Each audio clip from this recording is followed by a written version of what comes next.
Bienvenue à toutes et à tous. Enfin, je ne vais pas refaire une rediff par rapport à ce qu'a dit l'équipe d'Amiens Métropole. Donc moi je suis Cécile Cloutour, coordinatrice générale de la Fédération de l'art urbain.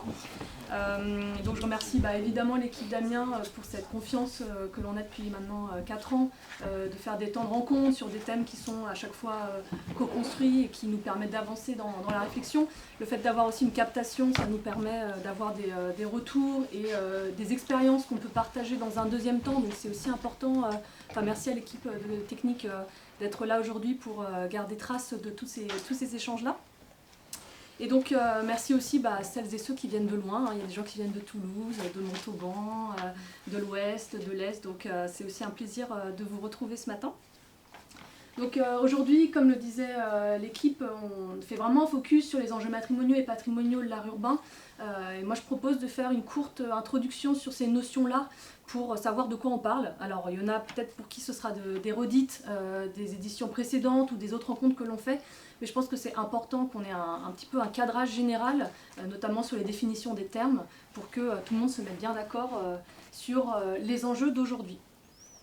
Pour la fédération, la question patrimoniale-matrimoniale, elle est vraiment super importante parce que nous, notre objet, c'est vraiment de soutenir et de promouvoir l'art urbain en France. On a un soutien du ministère de la Culture pour ça. Et on œuvre vraiment à la reconnaissance artistique de l'art urbain au cœur des arts visuels et au cœur de l'histoire de l'art. Donc la question matrimoniale, elle est vraiment au centre de notre action. Et peut-être pour démarrer cet échange, je vais revenir sur ce qu'est l'art urbain, avec cette définition qui est un peu longue, mais je pense que c'est important d'avoir vraiment une idée globale. Donc à la Fédération, on a pris beaucoup de temps à essayer de définir ce qu'était l'art urbain. C'est une définition qui est sur le site de la Fédération. Comme c'est toujours celle que j'utilise, je me suis dit bon, cette fois je vais un peu changer, je vais en prendre une autre. Et donc celle-ci, c'est une définition qu'on a coécrite avec Stéphanie Lemoine. Donc Stéphanie Lemoine, elle est journaliste, spécialiste de l'art dans l'espace public.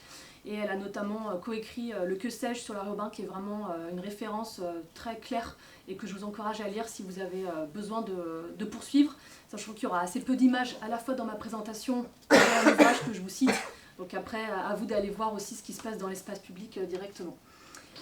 Donc quand nous on parle d'art urbain, généralement on parle de ce qui regroupe les formes d'art visuel qui sont réalisées dans et pour l'espace public. C'est important quand même de garder toujours en tête cette notion d'espace public, même si le terme n'est pas non plus évident à définir. Et ces pratiques, elles se développent dans le monde entier depuis les années 60. Donc on est quand même sur un mouvement qui a une certaine histoire, et sous des formes très diverses. Donc on peut avoir le graffiti writing, le post-graffiti, le muralisme, le street art, etc. Il y a énormément de sous-courants. On peut penser au Picasso au Brésil, on peut penser au Cholo writing par exemple à Los Angeles. Donc voilà, il y a énormément de tendances possibles.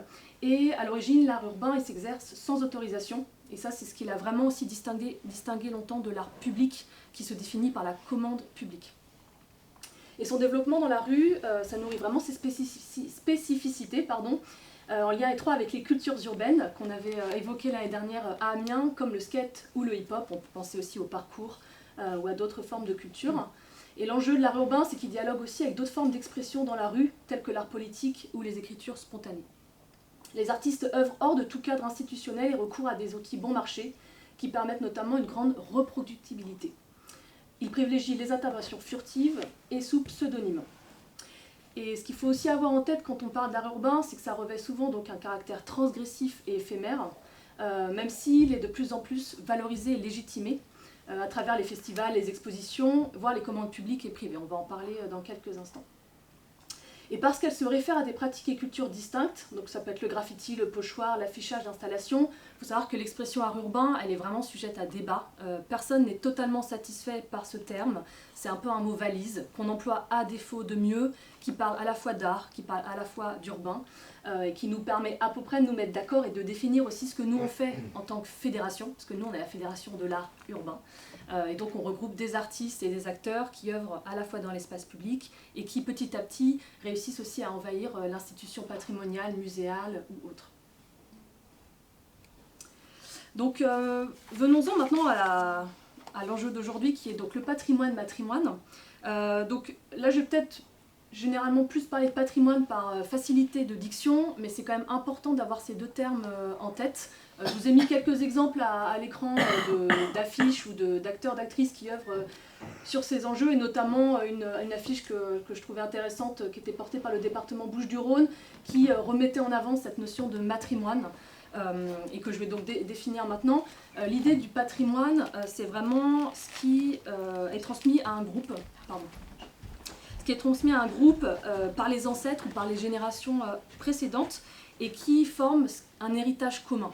L'idée du patrimoine, c'est ce qui donne du sens, ce qui donne une cohésion sociale à travers des références communes. Voilà, nous, on se reconnaît dans une certaine histoire, dans des monuments, dans certains rites, certaines traditions qui donnent du sens à notre histoire. Et l'idée du matrimoine, c'est vraiment de remettre aussi en avant la visibilité de ces femmes, à la fois artistes ou œuvrantes, qui ont parfois été invisibilisées dans cette transmission, mais qui pourtant sont vraiment au cœur de cet enjeu de transmission et de cohésion sociale. Donc le patrimoine, il peut être à la fois matériel, donc là c'est le bâti par exemple, ça peut être l'architecture, ça peut être un site archéologique, un patrimoine industriel. Il peut aussi être immatériel, donc l'UNESCO notamment valorise énormément le patrimoine immatériel, donc là on est plutôt sur les traditions orales, sur les fêtes, sur les savoir-faire, sur les chants, et il peut être aussi naturel, donc ça peut être les paysages, ce qui va être moins notre sujet aujourd'hui, mais qui fait aussi partie de ces enjeux patrimoniaux.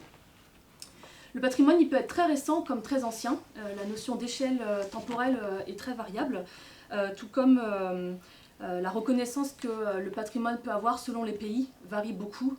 On n'a pas tous le même rapport à l'authenticité.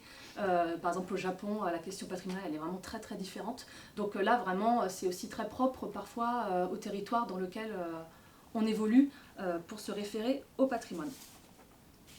Et en France, ce patrimoine, du coup, il est porté et conservé par beaucoup d'acteurs et d'actrices très différents.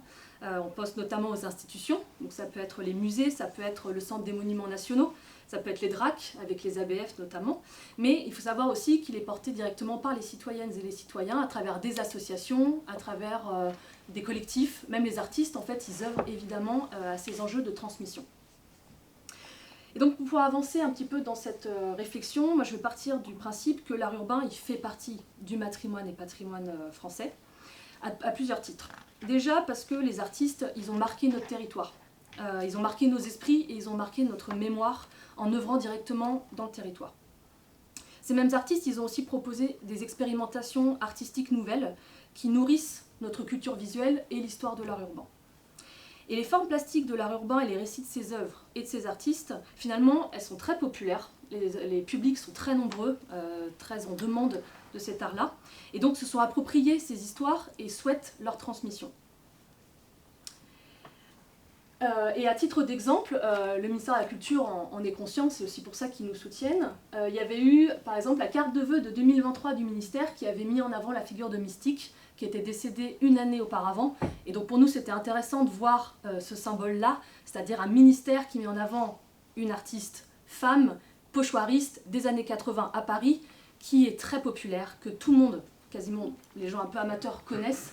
Et donc d'avoir mis en avant cette figure, ça montre bien l'importance de l'art urbain au sein des arts visuels et du patrimoine, et du matrimoine. Et donc la question aujourd'hui, ce serait de savoir finalement comment on peut œuvrer à soutenir la patrimonialisation de l'art urbain. Et le défi, il est très grand. Il est grand parce qu'à la fois c'est une pratique contemporaine, actuelle, donc comment se saisir de cet art vivant. Il a un caractère aussi très éphémère, ça rajoute une difficulté aussi à sa préservation. On est sur des pratiques qui sont parfois illégales, donc là le droit juridique vient en plus questionner ces pratiques. Et on est aussi avec des acteurs et des actrices qui parfois sont assez méfiants de l'institution, qui ont parfois œuvré dans un art illégal et qui ne comprennent pas toujours aussi quels sont les rôles et les enjeux pour cette transmission au-delà de leur travail à un moment M. Donc est-ce qu'on va y arriver? On l'espère. Et l'idée c'est d'avoir aussi des appuis institutionnels. Je pense que c'est vraiment important si on veut patrimonialiser l'art urbain. Et la fédération aussi, elle œuvre en ce sens. Et pour se souvenir et conserver la mémoire de l'art urbain, finalement, ce que l'on peut constater aujourd'hui, c'est qu'il reste quand même des traces de ces œuvres et de ces pratiques dans l'espace public. Il y a à la fois les archives qui documentent, qui racontent en fait cette histoire à travers des photographies, des vidéos, des enregistrements audio, des ouvrages aussi, des écrits, des dessins qui documentent et qui illustrent une pratique de rue. Et puis on a aussi les œuvres qui peuvent être soit protégées dans l'espace public, mais on sait la difficulté de ces objets qui sont des objets à risque directement donnés dans un espace qui n'est pas dédié à la conservation. Et puis on a aussi les œuvres d'atelier qui ne sont finalement plus vraiment des œuvres d'art urbain, mais qui peuvent illustrer la pratique d'un artiste qui a aussi travaillé dans l'espace public. Et pour conclure un petit peu, je vais juste vraiment en survol donner quelques pistes de ces enjeux de patrimonialisation. La première, c'est l'exposition. L'exposition, ça peut être vraiment une première étape pour visibiliser ces pratiques, pour les faire connaître, pour les faire reconnaître et pour permettre son appropriation, toujours dans l'idée d'un patrimoine commun. Donc les expositions d'art urbain, elles existent depuis assez longtemps. Déjà dans les années 90, il y a eu des tentatives, notamment avec le ministère de la Culture, de valoriser ces pratiques. Mais ce que l'on peut voir, c'est qu'il y a eu un énorme boom à partir des années 2010. Ça s'explique notamment avec des expositions très importantes qui a eu lieu en France en 2009, Tag au Grand Palais et Graffitiné dans la rue à la Fondation Cartier. Il y avait aussi l'exposition Street Art à la Tate Modern à Londres en 2008, qui ont été des moments forts en fait, de cette institutionnalisation de l'art urbain. Et puis depuis les années 2010, là on a vraiment une explosion de ces expositions qui peuvent être portées par des acteurs et des actrices très, très divers.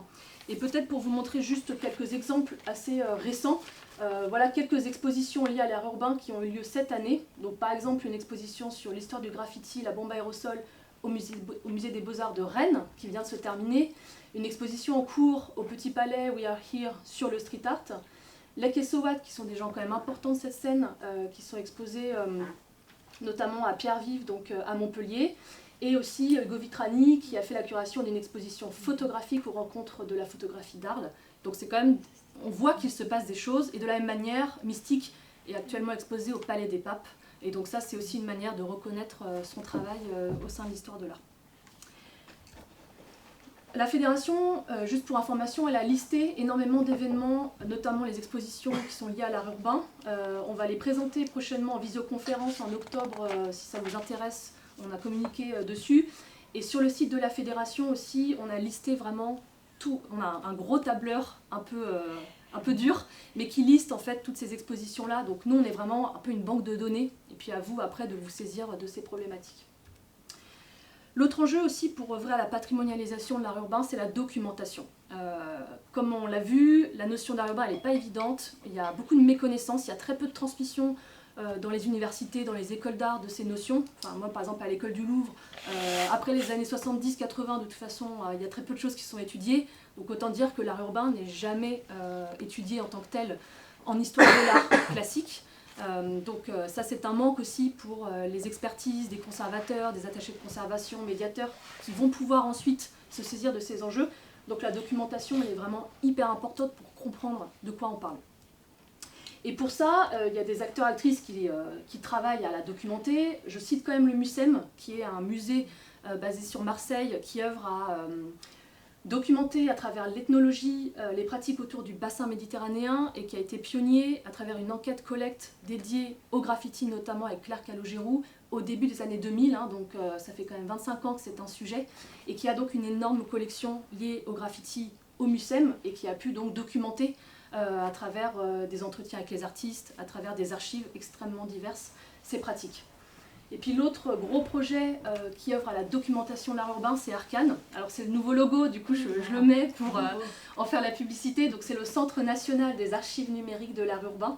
Je ne vais pas rentrer dans le détail, mais c'est un projet qui est né à l'initiative de la fédération et qui va ouvrir normalement en juin 2025 et qui sera un site internet où vous pourrez découvrir en fait des archives de lieux, d'expositions, de photographes qui racontent des histoires de l'art urbain et qui s'intègrent complètement dans une grande histoire de l'art. Et ça, il y a un soutien fort, notamment du ministère de la Culture pour ce projet. Et donc ça montre l'intérêt et le besoin aussi d'avoir des sources de travail. Et puis enfin, la question patrimoniale, elle passe aussi par les questions d'acquisition. Le principal enjeu, c'est quoi acquérir? Ça, c'est la grande question. Qu'est-ce qui nous semble finalement important? Est-ce que c'est la photographie ou le film d'un événement qui est passé? Est-ce que c'est le résultat final réalisé, sachant qu'on est quand même dans un art qui est très performatif? Donc que dit le résultat d'une action artistique de rue? Est-ce que c'est l'œuvre d'atelier d'un artiste connu, sachant que l'œuvre d'atelier, elle est parfois artificialisée et très déconnectée de l'espace public. Donc la notion même d'acquisition, elle n'est pas évidente parce que l'objet ne l'est pas. Et sur ce sujet, c'est un sujet très très large. Peut-être vous dire que là, à la Fédération, on est en train de lister toutes les acquisitions patrimoniales portées par les musées. C'est pareil, ça va être un tableur un petit peu raide, mais en même temps, il faut bien passer par ça. Et donc ça, c'est quelque chose qu'on va diffuser prochainement. Et donc ça nous permet d'avoir un peu un panel des acquisitions qui ont été faites en France, notamment par les musées et par d'autres acteurs. Donc peut-être vous dire que parmi ces acteurs et actrices qu'on a trouvés, nous, sur ces questions d'acquisition patrimoniale, il y a les musées de France. Donc on a vu qu'il y avait beaucoup de choses au MUCEM, mais il y a d'autres musées qui se saisissent de ces enjeux. Il y a par exemple le Musée national d'art moderne du Centre Pompidou qui a lancé une politique d'acquisition avec des artistes importants de la scène assez récemment. On a par exemple le CAPC de Bordeaux. Moi j'ai découvert qu'il y avait une grosse collection Keith Haring dans leur collection.